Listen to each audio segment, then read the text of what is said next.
a fait le job qui lui a été assigné, c'est-à-dire que dalle. Tout, alors qu'on lui avait mâché le travail et qu'elle avait suffisamment d'arguments pour le démonter. La femme a quitté. Quand on entend Emmanuel Macron dire à Marine Le Pen, ça marche hein?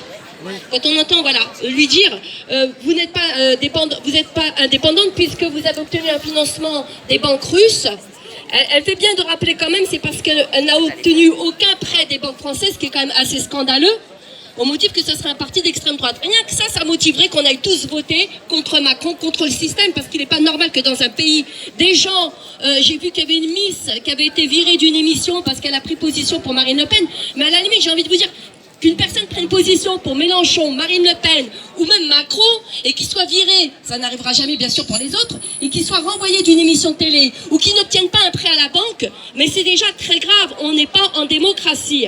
Voilà. Donc, il lui dit vous n'êtes pas indépendante puisque vous avez obtenu un prêt. Mais Macron, qui a lancé le parti En Marche, vous n'avez qu'à taper sur Wikipédia, c'est pas très compliqué. McKinsey sur Wikipédia, qu'on appelle communément la firme, la mafia, qui a entaché de scandales dans l'affaire des opiacés aux États-Unis. L'affaire des opiacés aux États-Unis, c'est une forme de dépendance à un médicament qui a occasionné des morts, des overdoses. Donc, il y a eu des scandales. McKinsey ne paye pas d'impôts ici, ne paye pas d'impôts là-bas. Et pire, il est mêlé à des scandales pour lesquels il a été d'ailleurs condamné à hauteur de 573 milliards d'euros. Donc, c'est McKinsey qui a créé En Marche. C'est marqué noir sur blanc. Vous allez sur le site Consultor. En 2016, McKinsey crée En Marche. Il effectue des missions pro bono. Donc, c'est-à-dire à titre gracieux. Depuis quand un cabinet américain privé exécute des missions pro bono, gratuitement? Non, il sait très bien, ces gens-là savaient très bien, après la commission Attali, après la commission Bilderberg, où on avait déjà désigné Macron comme président, ils savaient très bien qu'il allait avoir un retour sur investissement. Donc, McKinsey crée En Marche, il finance, il propulse, avec l'aide de l'oligarchie qui tient tous les médias, Macron à la tête, comme candidat à la présidentielle. Macron qui sort de chez Rothschild, Macron qui a pris plus d'1 million dans une transaction de lait infantile entre Nestlé et Pfizer. Il a vendu la branche lait infantile Pfizer à Nestlé et a pris 1 million, mais dans sa déclaration de patrimoine, il fait partie de ceux qui ont le moins d'argent à déclarer. Voilà. Donc il propulse, McKinsey propulse Macron. Macron sort de chez Rothschild et il ose dire avec aplomb à une Marine Le Pen qui est totalement sans argument, bizarrement, vous n'êtes pas indépendante. Mais mec, c'est McKinsey qui t'a financé, c'est l'oligarchie, c'est Rothschild, c'est Bolloré, c'est Drahi, c'est Niès. Alors forcément, à quel moment t'es indépendante dans tes prises de position? C'est normal qu'il y ait eu un retour sur investissement, puisque ça nous a coûté plus de 2 milliards de fonds publics investis dans des cabinets privés, alors qu'on paye, messieurs, dames, des hauts fonctionnaires au gouvernement qui sont là pour faire des études d'impact, qui sont là pour faire exactement ce qu'a fait McKinsey. C'est très très grave, c'est du détournement d'argent public. Donc oui, Macron n'est pas totalement indépendant. Il est assujetti à la finance et à l'oligarchie.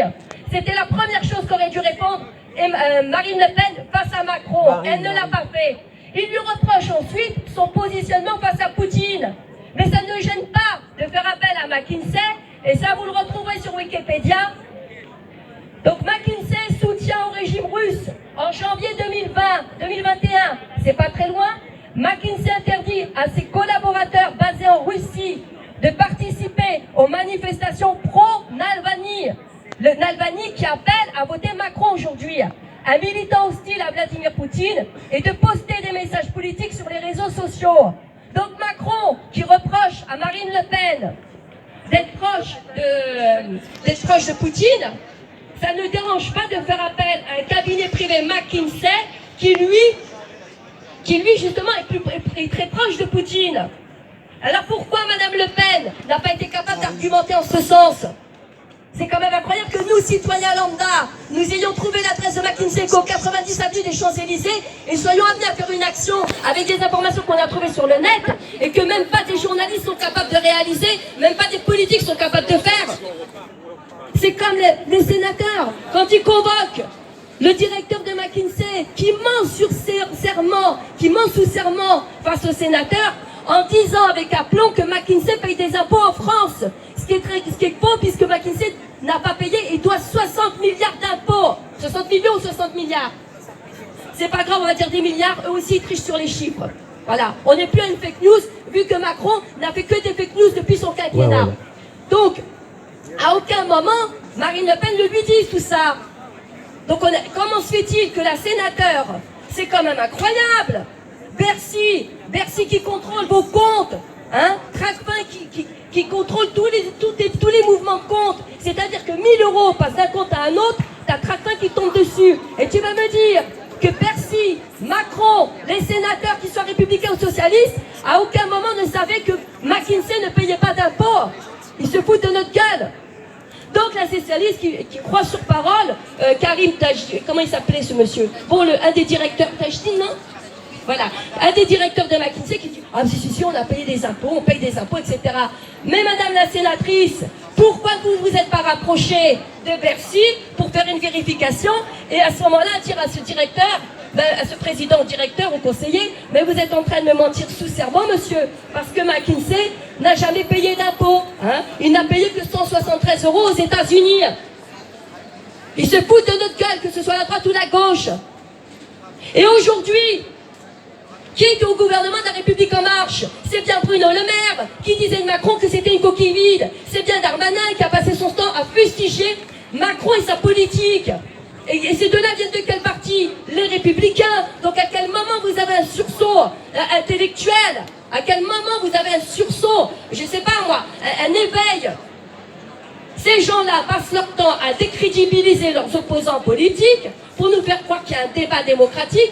Et à la dernière minute, quand ils ont tous perdu, qu'ils ne sont pas au second tour, ils vous disent « On faut voter Macron ». Tu viens de me dire il y a 5 minutes que Macron veut autoriser le travail des enfants dès 12 ans. C'est bien Mélenchon qui a passé son temps à dire « C'est scandaleux, Macron veut faire travailler les enfants de 12 ans ». Et après il vous dit « Attention ».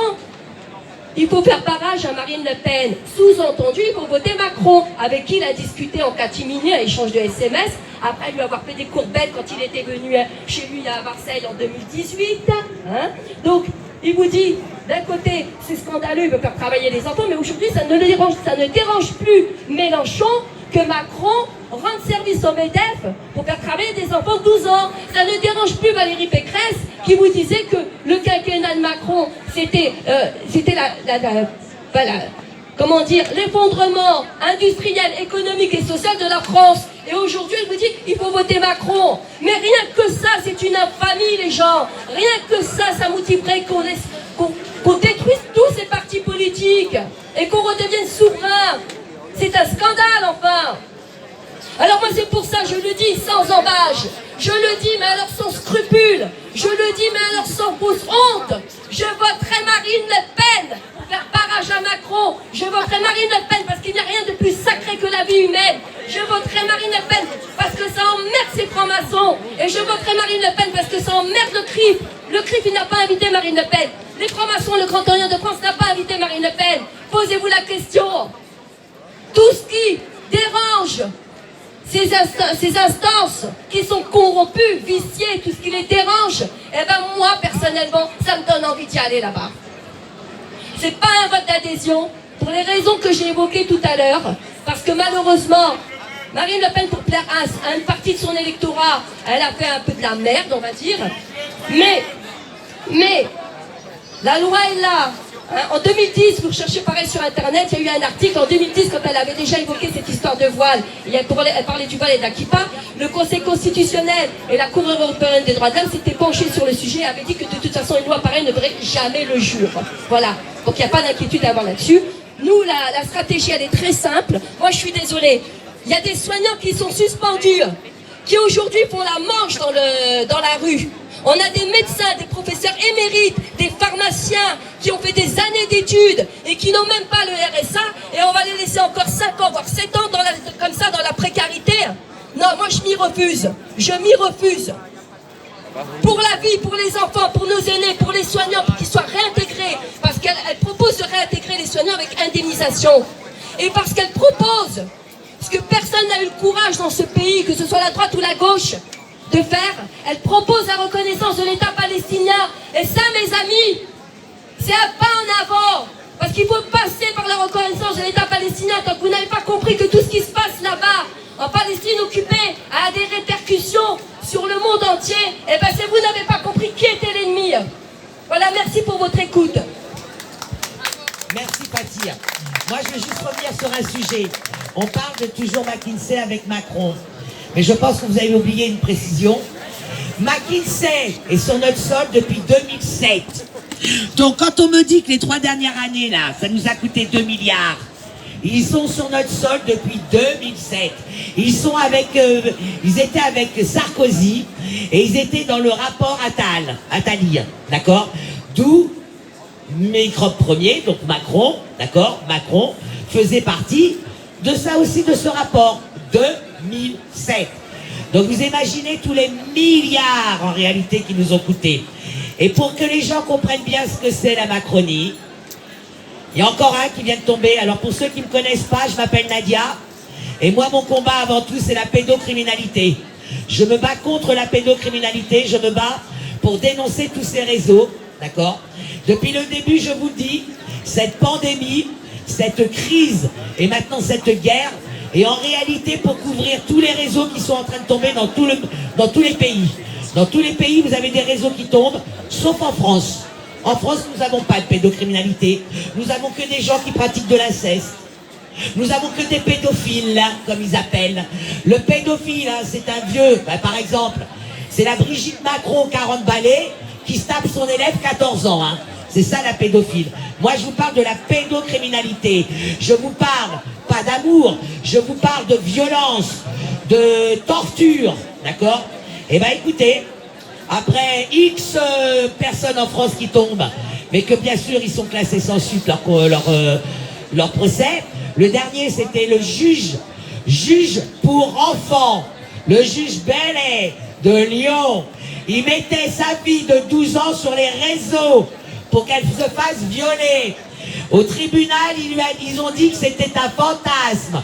Moi, en tant que mère, et là je m'adresse à vous les pères, est-ce que c'est votre fantasme à vous les pères de mettre vos enfants de 12 ans sur les réseaux pour qu'ils se fassent violer? Apparemment chez eux c'était un fantasme. Donc il a été, bien sûr, il n'a pas été condamné, il a été juste condamné à suivre une thérapie. Et bien le dernier en date, là, qui vient de se faire épingler, et ça tombe bien. Alors attendez, ça tombe bien, parce que c'est le pote à Macron, c'est le pote à Macron, c'est ta mère LRM, c'est ta mère En Marche. Lui, il a vraiment fait marcher sa braguette. Le maire de Nazette-Négron, en détention, poursuivi pour viol sur mineur. Viol sur mineur. Et écoutez bien, pourquoi aussi souvent on me dit pourquoi tu associes les placements abusifs? Parce que je me bats aussi sur les placements abusifs. Les parents à qui on kidnappe leurs enfants sous des faux rapports. Pourquoi je bats avec et je le mets sur la pédocriminalité? Vous savez pourquoi il pouvait abuser de ses enfants? Eh bien, je vais vous le dire. Parce que sa bonne femme, elle fait foyer d'accueil. Les enfants ont été placés chez sa bonne femme et le mec violait les gamines et les gamins placés chez lui, chez eux. Donc vous voyez, voilà.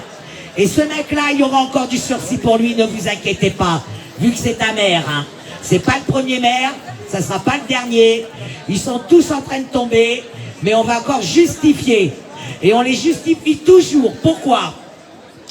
Parce que les médias minimisent les faits. Ils sont toujours en train de minimiser les faits. La plupart du temps, on vous dit « Oh, mais c'était un autre temps, une autre époque. » Dans les années 80, j'entendais déjà parler de la pédocriminalité. J'étais jeune. Moi, ça m'a toujours choqué. Moi, je ne comprends pas qu'on dit que c'est un autre temps, une autre époque. Il faut savoir quand même qu'actuellement, on donne la Légion d'honneur à des pédocriminels. Normal. Avec la Macronie, tout est normal. Et ben moi, ce monde-là, ces valeurs-là, ce ne sont pas mes valeurs. D'accord? Un enfant jusqu'à 18 ans reste un enfant. Et si on veut vous le faire travailler à 12 ans, ce n'est pas pour rien.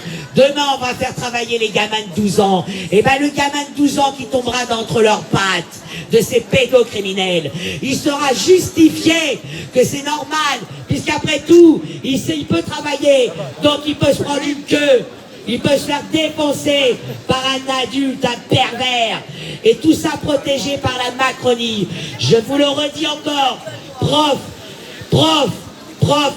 Hey, si tu veux parler, tu viens ici. Ramène ton cul. On va s'occuper de toi. Moi, je vous le dis. Voilà les gens qui protègent les pédocriminels. Voilà.